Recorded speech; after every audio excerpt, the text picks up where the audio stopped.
ಯೆಹೋವನಿಗೆ ಭಯಪಡುವುದರಿಂದ ಕೇವಲ ನಿರ್ಭಯ, ಆತನ ಮಕ್ಕಳಿಗೆ ಆಶ್ರಯವಿದ್ದೇ ಇರುವುದು. ಜ್ಞಾನೋಕ್ತಿಗಳು 14:26. ಪ್ರಿಯರೇ, ಈ ದಿವಸಗಳಲ್ಲಿ ನೋಡುವಾಗ ಪ್ರತಿಯೊಬ್ಬರು ಒಂದಲ್ಲ ಒಂದು ಭಯದಲ್ಲಿ ಜೀವಿಸುತ್ತಾ ಇರುತ್ತಾರೆ.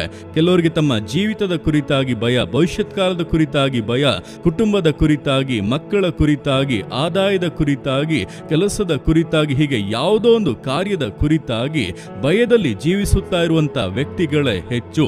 ಆದರೆ ಯಾರು ಕರ್ತನಿಗೆ ಭಯಪಟ್ಟು ಜೀವಿಸುತ್ತಾರೋ ಅವರಿಗೆ ಯಾವುದರ ಭಯ ಕೂಡ ಇರುವುದಿಲ್ಲ. ಅವರು ನಿರ್ಭಯವಾಗಿ ದೇವರ ವಾಗ್ದಾನದ ಸಂಪೂರ್ಣತೆಯಲ್ಲಿ ಜೀವಿಸಬಹುದಾಗಿದೆ. ದೇವರವರ ಭವಿಷ್ಯತ್ ಕಾಲವನ್ನು ಆಶೀರ್ವದಿಸಿ ಅವರ ಮಕ್ಕಳಿಗೆ ಯಾವಾಗಲೂ ಆಶ್ರಯವಿದ್ದೇ ಇರುವ ಹಾಗೆ ಘನಪಡಿಸುತ್ತಾರೆ. ದೇವರಲ್ಲಿ ಭಯಭಕ್ತಿ ಉಳ್ಳವರಾಗಿ ಜೀವಿಸಿ, ದೇವರು ನಿಮ್ಮ ಸಂಗಡ ಇದ್ದು ಈ ವಾಕ್ಯಾನುಸಾರವಾಗಿ ನಿಮ್ಮನ್ನು ಆಶೀರ್ವದಿಸುವರು. ಆಮೆನ್.